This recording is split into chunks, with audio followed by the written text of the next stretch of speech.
Hello, this is yours truly, Charles Prosper, your consistency success coach. And what if I told you that your self image, how you see yourself, determines how consistent you will be? What I mean is this: if someone were to ask you, are you a consistent person?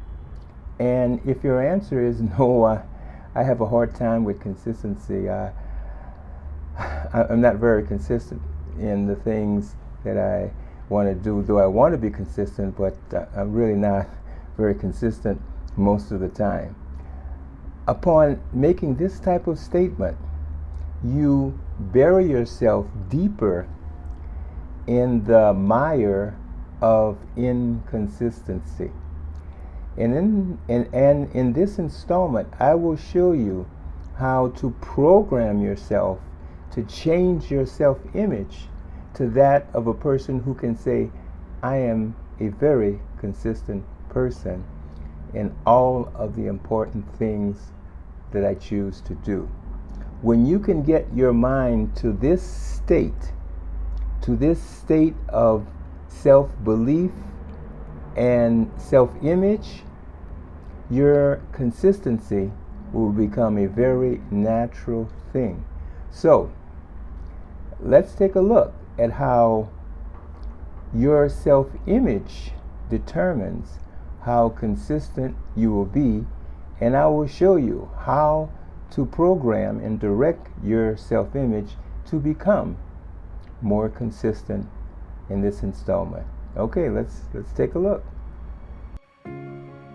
Hello, my friends. In this installment, I want to talk about something that I've never really seen discussed or covered in all of the YouTube videos I've seen on consistency, most of which have the title, Force Yourself to Be Consistent, Force Yourself to Be Consistent. It's kind of like a copycat title that almost every motivational speaker utilizes at one point or the other by default to talk about consistency. But consistency is much more than that. And I came across a thought just a few minutes ago, and I want to share this thought with you. I believe, in fact, I know that you can program yourself to become more consistent. Yes, you can program yourself to become more consistent. When you think of yourself, let me ask you this question. When you think of yourself, do you think of yourself as a person who is usually consistent? If the answer is no, then you have a self-image of a person who is not consistent, which is counterproductive to you being consistent in the things that you find difficult but necessary to do. I'm going to give you the solution to that in this video. Your self-image controls everything. Your self-image controls your consistency. In fact, if you believe you are consistent, you will become so. I repeat to you, self-belief, which is another way of saying your self-image, controls everything that you do. I want to give you some very striking examples of how self-image and self-belief control in a way that you can't even imagine. I remember I was about 25 years old when I first arrived to Los Angeles, and I was looking for an apartment in a so-so area of town. Not really upper class, but something that would that I would be able to afford, being a recent graduate from the university, trying to establish himself in the city. So anyway, the apartment manager walks me through the room where he wants to rent to me. We go into the bedroom. Suddenly we hear breathing, like a noise, like snoring in and I ask him, what's that? We look around the room, in the bedroom, and we look in between the furniture, and then there on the floor, crouched in a fetal position, is a young man who's sleeping on the floor of his bedroom. The manager and I look at each other in surprise and shock, and the manager reacts by kicking him on the side and says, "Hey, what are you doing in here? How did you get in here?" And he's nervous. He wakes up shaking and says, "Oh, please, don't call the police on me. Don't put me in jail. I just wanted to get some sleep. How did you get in here?" The manager says. "I climbed through that window, and I just stayed here to sleep." Now, the manager says, "Get out of here." So the young man gets off the floor, still nervous and shaking, and walks out the door. The manager looks at me, "Shall I show you another room?" And I said, "No, thank you. I don't think that here in this apartment complex is where I want to live." But I have a point to make in giving you this example. Here was a young man who obviously was homeless, didn't have any place to stay or sleep, discovered an open window in an apartment, managed to climb up and into this bedroom, and then he decided to sleep on the floor. But consider this. He was sleeping on the floor and nobody knew he was there, and right on his side was a very comfortable, well-made, clean bed with nice covers, clean sheets, and the whole thing, pillows, where he could have slept the whole night. But he didn't choose to sleep in the bed even though nobody was watching, because his self-image, his self-belief was such that he didn't deserve, or it wasn't him to sleep in a bed, even though no one was watching. So he decided on his own to sleep on the floor. This is what I'm talking about, the power of self-image and the power of self-belief. I'm gonna move all of this around and talk about self-belief when it comes to consistency, but I'm not done with my examples. I live here in Colombia, in South America. I'm retired here. And many times I'll walk the streets of Colombia in the neighborhood where you see the people selling fruit and vegetables and things on the sidewalk vendors as you walk along. And there's not 40 you need to walk before you see someone who's asking for help, a beggar who's asking for money, anything, a few coins, anything to help me out. So I decided to do an experiment. There was this one man who stopped me, elderly man, who was in ragged clothes, and saw me walk past him, and he says, "Can you please help me? Just any kind of coin would do, anything I'd appreciate." And I said, "Sure." I went into my pocket and I pulled out a handful of bills, dollar bills and coins of different denominations. My hand was full of money. I opened my hand out with a pile of cash and bills and coins, and I said, "Take all that you want." He stopped and looked at me in shock and said, I can't do that." I said, "Here, take all that you want. Take everything that you want, that you see." "Will you give me what you think I deserve?" I said, "No. You choose and select what it is that you want." And I had a lot of money in my hand, several bills, different denominations of coins, and the whole thing was just in my hands, open wide. He said, I just can't.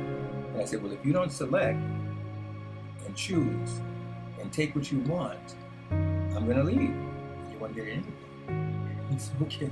And then, trembling, his hand reached out and pulled a bill, a dollar bill that's equivalent in U.S. money to about maybe $1.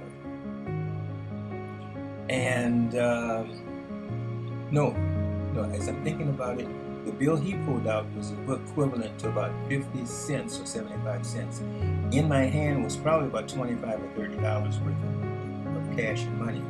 And that's all he pulled out. And I said, that's it? He says, thank you so much. And I said to him, I said, well, if it were me, I would have taken everything that I have in my hands. And he says, thank you very much. And I walked off. So here's another case. His self-image was such that he didn't feel that he deserved any more than a certain amount.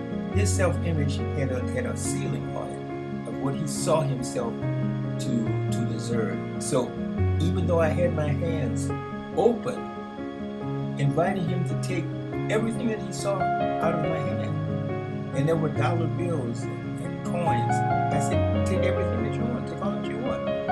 He could not get enough courage beyond his self-image to pull a bill that was worth about 50 or 75 cents. And I have done this experiment on many occasions, and the reaction is always the same. The beggar, the person on the street, will not take everything that's in my hand, even though I said you can take it, because their self-image will not allow them to do it. Let me give you another example of how self-belief and self-image works. I had an ex-girlfriend here in Colombia who I think was kind of like a hypochondriac. She was always imagining herself with ills and ailments that I think were mostly a part of her self-image. Her need to have the attention, probably, of all of these different ailments that she would have. She would make declarations such as,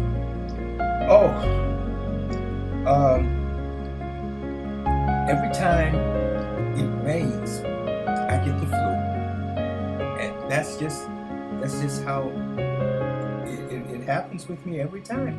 And so when it rains and she gets the flu, she tells me, see, I told you. I wasn't lying, I told you. So she had programmed herself for this belief. She would also program herself with other type of illnesses and ailments. And when the temperature drops, oh yes, I get problems in my knees. My knees swell up. And so I attempted to tell her that she was programming herself for these ailments, and she created herself a self-image of one who is always getting ill through certain situations and conditions that she set up for herself, but she would not give up on her need to continue to see and feel herself in self-image. So let me tie this back to consistency. If I ask you, are you usually a consistent person? And if your answer is no, I'm not a consistent person, I have trouble with being consistent every time. This is a self-image and self-belief that will perpetuate itself as long as you hold it. So you are actually creating a state of not being consistent by your own self-programming. So I'm saying that a way to accelerate your consistency is to change your self-image to a person who is always consistent. So how would you go about doing this? Let's not make it complicated. Let's keep it simple. Never tell yourself that you're not consistent. Never tell yourself something that you don't want to be, especially when you're using I am, which is a very powerful statement to yourself, to your self-image. Your I am statement creates your self-image. Let me tell you that. Your I am statement creates your self-belief. So, even when the Bible says, let the weak say, I am strong. Okay? I just want to, for you religious people out there, just want to say that I'm biblically correct in what I'm talking about. So, I would say to counteract this tendency of not being consistent is to reprogram yourself with the intention of changing your self-concept and your self-belief concerning how consistent you are. Do it little by little, but never ever tell yourself I am not consistent. Never ever tell yourself I have a problem with consistency. Never ever tell yourself consistency is difficult. You will now reprogram yourself and be very aware of how you talk to yourself, because that is what determines who you become. You start telling yourself, I am a consistent person. I am consistent in everything.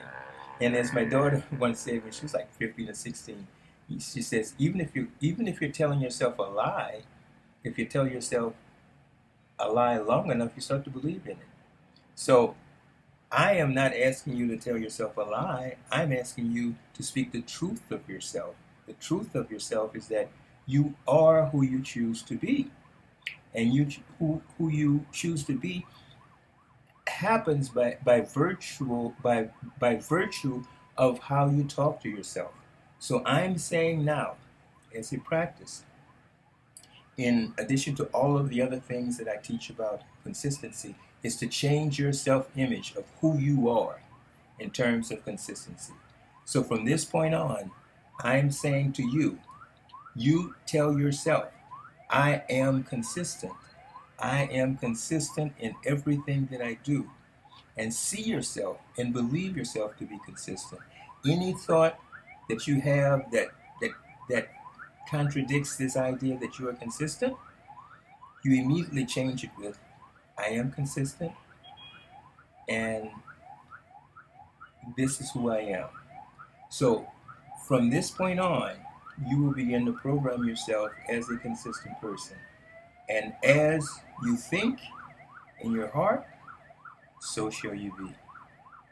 Okay, I hope that now you see that you determine to a great degree how consistent you will be by how you see yourself, how you accept yourself, how you talk to yourself in terms of being consistent.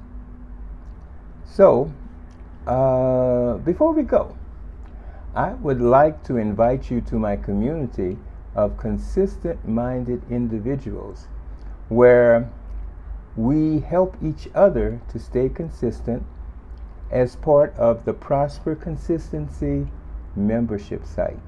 Here you will find a family of consistent-minded people who are dedicated to helping each other achieve their goals by staying consistent.